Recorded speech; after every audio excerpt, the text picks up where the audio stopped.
Good morning everyone. Fifth class. Today is 17th of October और day है Saturday. आज हम करेंगे मैथ्स मैजिक का पेज नंबर 173. मैथ्स मैजिक का पेज नंबर 173. ठीक है, आप यहाँ पे भी देख सकते हो 173. तो चलिए पढ़ना स्टार्ट करते हैं. सबसे पहले यहाँ पे लिखा है करुणया द लैंडलॉर्ड. करुणया कोई लैंडलॉर्ड है. ठीक है, लैंडलॉर्ड होता है जो जमींदार होता है. ठीक है, जो आप इसको जो है वो मकान मालिक बोल सकते हो. ठीक है, तो मकान मालिक है कोई या जमींदार आप लोग बोल सकते हैं. तो करुणया बॉट 3 फील्ड. बॉट मतलब खरीदी उसने, तो 3 फील्ड उसने खरीदी. ठीक है, तो यहाँ पे आप लोग देख सकते हैं यहाँ पे उनकी पिक्चर भी बनी हुई है. ठीक है, तो ए वाली है फील्ड ए वाली फील्ड बी और ये है फील्ड सी. ठीक है, अपनी बुक को भी साथ साथ में देखते रहिए, ओपन रखिए. ठीक है, तो यहाँ पे फील्ड ए में आप लोग देख सकते हैं 27 मीटर है एक साइड लेंथ, और इसकी ब्रेड्थ कितनी है 28 मीटर इसकी ब्रेड्थ है. ठीक है, और फील्ड बी की कितनी है 36 मीटर इसकी लेंथ है और 12 मीटर इसकी ब्रेड्थ है. ठीक है, तो फील्ड सी की बात करते हैं. फील्ड सी में जो लेंथ है 27 है और ब्रेड्थ जो वो 19 मीटर है.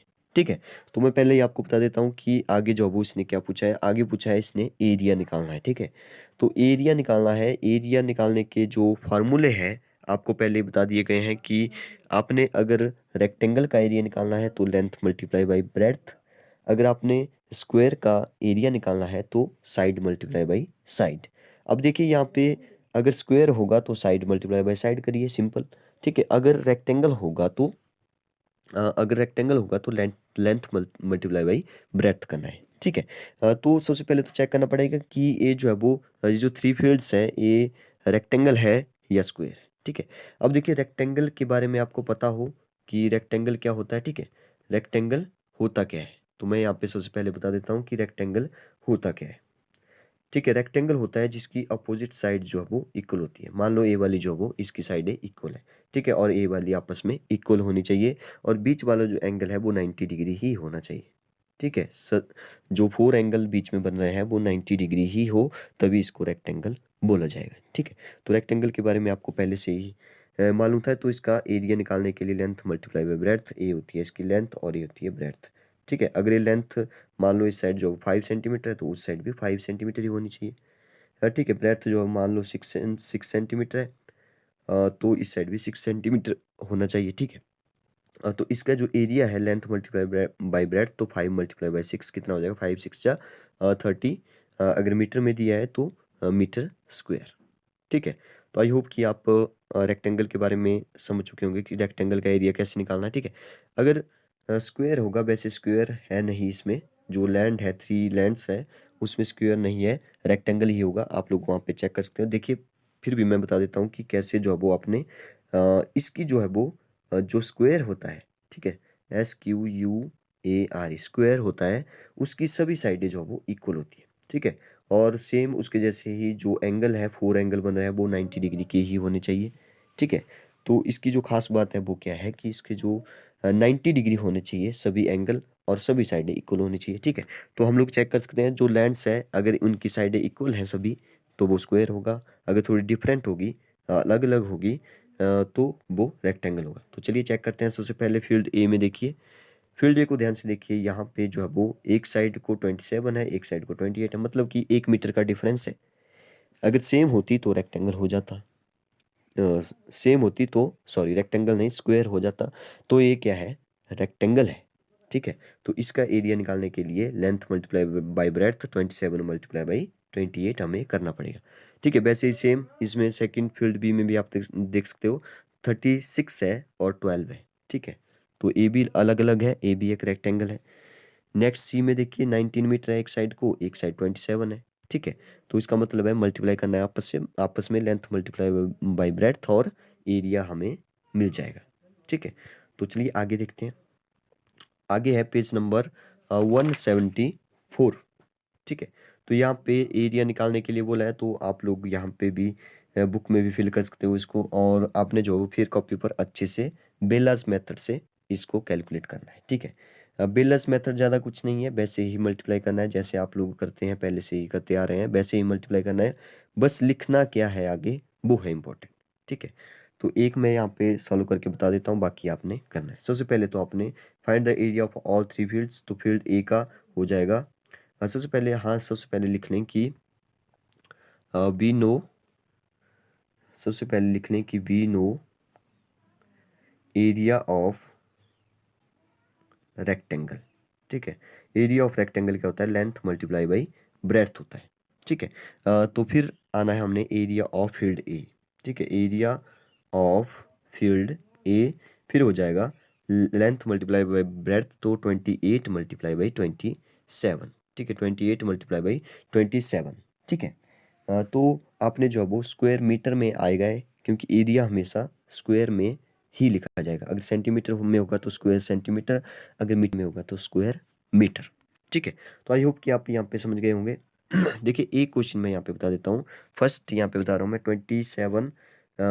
28 को मल्टीप्लाई करना है 27 से। ठीक है, ये बेलज मेथड साथ में ही होना चाहिए आपके, जहाँ पे आपने फिर कॉपी में लिखना है उसी के साथ भी मल्टीप्लाई भी आपने पूरा करना है। ठीक है, तो देखिए 8 जा कितना होता है, 56 होता है। ठीक है, तो 6 लिख दिया यहाँ पे, 5 कैरी जो है वो आगे फॉरवर्ड हो चुकी है। तो 7 जा कितना होता है, 7 जा होता है 14 और 5 कितना होता है 19। तो मैंने यहाँ पे 19 देखिए। अब जो है वो यहाँ पे क्या लिखना है, ए है इंपॉर्टेंट बेलस मेथड में। तो 28 को 7 से मल्टीप्लाई किया, सिंपल 28 को 7 से मल्टीप्लाई ऐसे किया हमने, वही दिखेंगे कि 28 को 7 से मल्टीप्लाई किया। ठीक है, अब देखिए यहाँ पे जो है वो जीरो लगा देंगे। आपको पता है जीरो लगाते हैं हम लोग यहाँ पे, या क्रॉस लगाते हैं, क्रॉस का मतलब ही जीरो होता है। ठीक है, अब इस 2 को जो है 28 से मल्टीप्लाई करना है। ठीक है, तो 2 8 जा कितना होता है, 16 होता है। ठीक है, तो एक कैरी जो होगा आगे फॉरवर्ड हो चुके, 2 जा 4 होगा, 4 + 1 5 होगा। ठीक है, अब यहाँ पे जो है इसको प्लस करना है, लेकिन उससे पहले इंपॉर्टेंट ये है कि यहाँ पे लिखना क्या है। ठीक है, यहाँ पे आगे लिखना क्या है कि हमने किस किस को मल्टीप्लाई किया है। बेलज मेथड की यही तो खास बात है। ठीक है, तो देखिए 28 को पहले 7 से, लेकिन यहाँ पे 28 को किससे मल्टीप्लाई किया, 2 से। लेकिन ध्यान दें यहाँ पे जीरो भी लगी है, तो 2 से मल्टीप्लाई किया तो 56 आया, लेकिन जीरो लगी है तो 2 से मल्टीप्लाई नहीं किया, किससे किया, 20 से मल्टीप्लाई किया। ठीक है, तो आई होप कि आप यहाँ पे समझ गए होंगे कि क्या लिखना है। एक जीरो एक्स्ट्रा आपने लगानी है यहाँ पे, बाकी सेम वैसे ही आपने मल्टीप्लाई तो वैसे ही किया जैसे आप लोग करते आ रहे हैं। ठीक है, तो प्लस करना है 6 और 9 और 6 होते हैं शायद 15 का 5 लगा यहाँ पे, 1 कैरी आगे फॉरवर्ड हो गई है, 5 1 6 और 1 हो गया 7 7 5 6 जो है वो स्क्वायर मीटर जो है वो इसका आंसर आ जाएगा। मीटर के ऊपर आप स्क्वायर लगा सकते हैं या स्क्वायर लिख सकते हैं, SQUARE, और मीटर आगे लिख सकते हैं। ठीक है, तो ए निकल गया हमारा एरिया किसका, फील्ड ए का। तो वैसे ही फील्ड बी का निकलेगा, वैसे ही फील्ड सी का निकलेगा। ठीक है, तो सभी का एरिया आपने फाइंड आउट करना है। ठीक है, तो यहाँ पे भी आप लोग देख सकते हैं कैसे जो वो पूरा फाइंड किया हुआ है एरिया। ठीक है, अच्छा आगे भी एक क्वेश्चन है यहाँ पे, इसने आगे पूछा है। ठीक है, मान लो एरिया हमने जो है वो निकाल लिया सभी का, थ्री फील्ड्स का एरिया जो वो हमने निकाल लिया। आगे बोला है he bought field A at at the rate of RS 95। ठीक है, ये बोल रहा है कि उसने जो है वो फील्ड ए को जो खरीदा था वो खरीदा था ₹95 पर। ठीक है, मतलब कि 1 स्क्वायर मीटर का उसने जो है वो दिया था ₹95। ठीक है, तो ध्यान दीजिए, एक फील्ड ए को उसने जो है वो ₹95 में खरीदा था। अच्छा, 95 स्क्वायर मीटर खरीदा था उसने, मतलब 1 स्क्वायर मीटर जो है वो उसने 95 का खरीदा था, लेकिन मतलब इसकी रेट से उसने खरीदा था। ठीक है, बी को उसने खरीदा था RS 110 स्क्वायर मीटर से। ठीक है, और सी को उसने खरीदा था 120 स्क्वायर मीटर से। इसका क्या मतलब हुआ, इसका मतलब ये हुआ कि उसने जो है वो 1 स्क्वायर मीटर ₹95 में खरीदा था। मतलब हमारे पास कितना है टोटल स्क्वायर मीटर, हमारे पास निकला था फर्स्ट का 756 निकला था शायद, 756 स्क्वायर मीटर। ठीक है, ऐसे हमारा एरिया निकला था। अब देखिए 1 स्क्वायर मीटर का जो प्राइस है, मतलब कितने में कितना रुपीज़ है उसका, कॉस्ट कितनी आई उसकी 95। ठीक है, तो 95 को अगर मैं इससे पूरा निकालना चाहूँ कि पूरा जो एरिया है, जो फील्ड ए है, वो कितने में आएगी पूरी, तो 95 से मल्टीप्लाई करना पड़ेगा। ठीक है, तो जैसे ही हम लोग जो वो 756 को 95 से मल्टीप्लाई करते हैं तो जो भी आंसर आएगा, जैसे मान लो आंसर आ गया 71820, ठीक है, ये मान लो ये आंसर आ गया, ठीक है, तो ए हो जाएगा हमारा फील्ड ए का जितना भी कॉस्ट आएगा, जो भी फील्ड ए है उसकी जितनी भी कॉस्ट आएगी वो आ गया इतना, मतलब इतने रुपीज में उसने पूरी जो फील्ड ए है वो खरीदी होगी, ठीक है। तो वही क्वेश्चन पूछा है इसने कि 120 for a square metre, find the cost of all three field. तो सभी थ्री फील्ड की कॉस्ट आपने निकालनी है, ठीक है। तो पहले तो समझिए कि क्वेश्चन क्या पूछा है, क्वेश्चन को ध्यान से देखेंगे तभी समझ आएगा। अब देखिए 95 को हमने जो है वो फील्ड ए से मल्टीप्लाई किया है, जो भी फील्ड ए का जो एरिया है वो निकला होगा उसको इस 95 से मल्टीप्लाई करना है, तो कॉस्ट निकल जाएगी फील्ड ए की, ठीक है। और फील्ड ए का जो 1 स्क्वायर मीटर का जो प्राइस है वो है 110, ठीक है, 110 है, ठीक है। तो 110 है तो इसका जो ए कॉस्ट प्राइस है वो निकल जाएगा 110 को मल्टीप्लाई कर देंगे, जो भी आपका फील्ड बी का जो एरिया है वो आया होगा, ठीक है। मान लो वो आया है 432, तो इसको इसके साथ मल्टीप्लाई करने पर जो भी आएगा वो फील्ड बी का जो है वो फील्ड बी का जो है वो कॉस्ट निकल जाएगी, ठीक है। वैसे ही थर्ड में जो है वो आपने 120 दिया है यहाँ पे, तो मान लो 120 आपका जो है वो थर्ड बी का जो एरिया है, मान लो 513 आया है, ठीक है। तो इसको मल्टीप्लाई कर देना है 120 से, जैसे 120 से मल्टीप्लाई करेंगे तो आपका जो आंसर आएगा वो आएगा फील्ड सी का, फील्ड सी का कॉस्ट जो है वो वहाँ पे निकल जाएगी, ठीक है। तो आई होप कि आप समझ गए होंगे। अब इसने पूछा था कि find the cost of all three field, तो सभी जो भी कॉस्ट आया है सभी थ्री फील्ड का, फील्ड ए, फील्ड बी, फील्ड थ्री का, तो वो आपने प्लस करना है और वो आ जाएगा। तो आई होप कि आप सारा समझ चुके होंगे कि कैसे जो वो इसको सॉल्व करना है। बहुत ही अच्छे क्वेश्चन है, पेपर में भी आने के चांसेस इनके बहुत ज़्यादा होते हैं। ऐसे क्वेश्चन आते हैं ताकि आपको जब वो एरिया निकालना आ जाए, एरिया का पता हो एरिया कैसे निकालते हैं, ठीक है।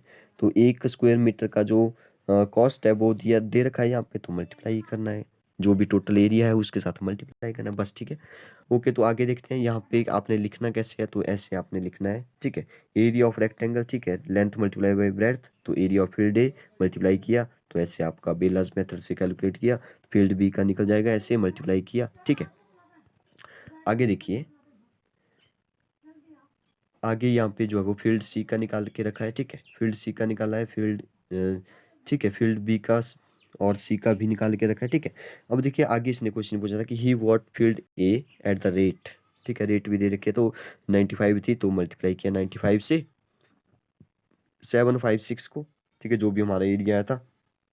तो इसका जो कॉस्ट आई फील्ड ए की वो आई 71,820, ठीक है। तो कॉस्ट फील्ड बी की जो कॉस्ट आई वो आई 47,520 रुपीज़, ठीक है।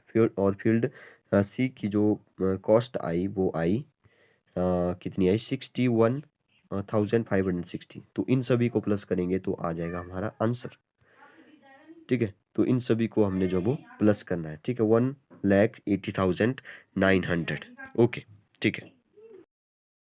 तो जो टोटल कॉस्ट थी वो आ जाएगी यहाँ पे 1,80,900, ठीक है, 1,80,900 में जो है वो उसने थ्री फील्ड जो भी थी, ठीक है, उनको जो है वो खरीदा होगा, ठीक है। 1,80,900 में तीनों फील्ड्स को उसने खरीदा होगा, ठीक है। तो बहुत ही सिंपल क्वेश्चन है, आपको सिर्फ मल्टीप्लाई आना चाहिए, मल्टीप्लाई वाले ही सभी क्वेश्चन है, ठीक है।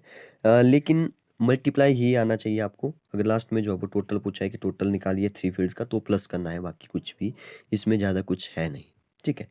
तो आई होप कि आप समझ गए होंगे इसको। आज के लिए इतना ही काफ़ी है, इसकी प्रैक्टिस करिए, ठीक है। तो संडे को भी आप लोग जो है वो मल्टीप्लाई की प्रैक्टिस करिए अच्छे से। Okay, thank you.